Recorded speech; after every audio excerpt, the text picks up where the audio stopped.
is Kleber Van Zant. I'm Reverend Kleber M. Van Zant V.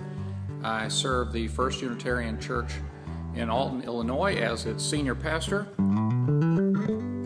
Only pastor. I just want to give you this report that we think is pretty exciting. So we had 5 things happen this year after we were identified as a leap of faith congregation.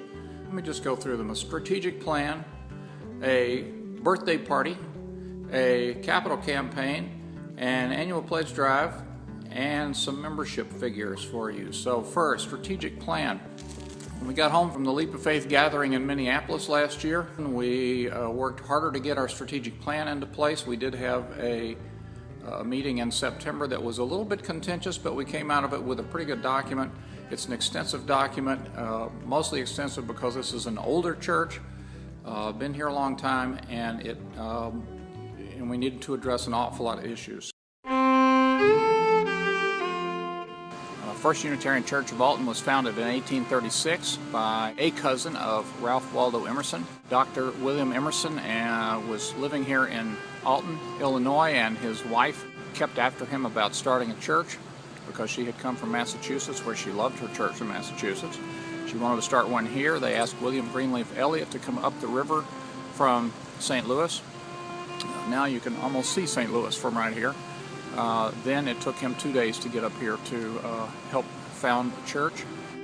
Reverend Farley came out from Harvard in 1836, late 1836, and in mid-1837, Elijah Lovejoy was killed here in Alton by a racist mob for his abolitionist activities, which some say was the first shots fired in the American Civil War.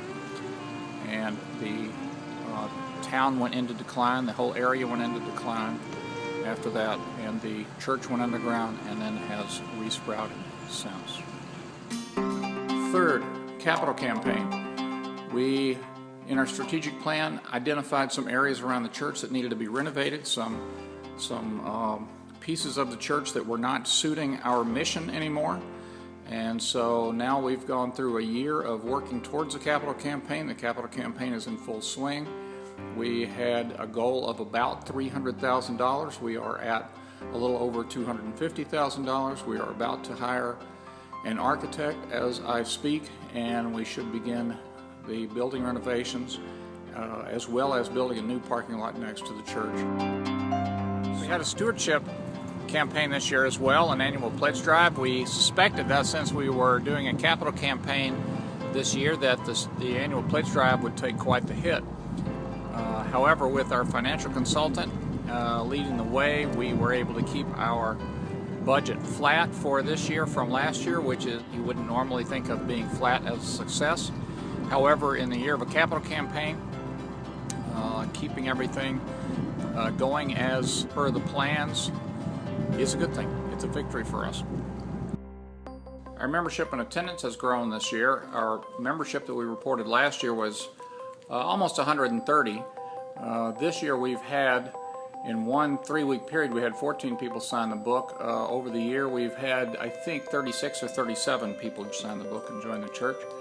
You can see the new member board behind me, which you also see the new bigger board that we've had to get, maybe multiple boards.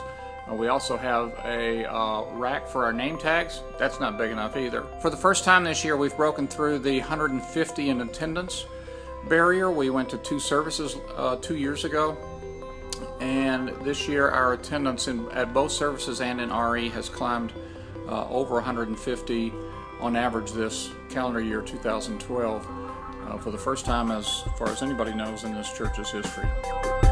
Attendance in our RE classrooms has more than doubled from last year. Last year we had an average of 22 or 23 kids coming every Sunday.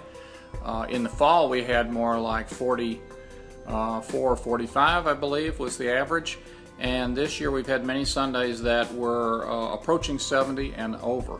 So for next year we're going to need to add another classroom for our middle school group.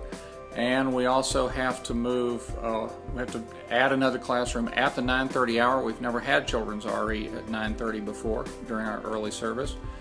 But this year during our 9:30 worship, this coming year, we'll have a spirit play classroom for our 4- and 5-year-olds. We would be remiss if we didn't give a huge shout out to the wonderful folks of our mentoring congregation in Manassas, Virginia, the congregation of Bull Run UU.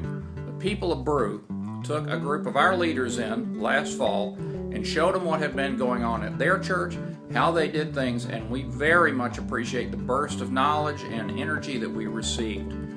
We wouldn't have been able to accomplish so much this year without their help, and we wish them and their now former minister, Nancy McDonald's lad, all the best as Reverend Nancy moves on to accept a call elsewhere. Thanks, Brew. Thanks, Reverend Nancy, for all your great help this year. Peace out.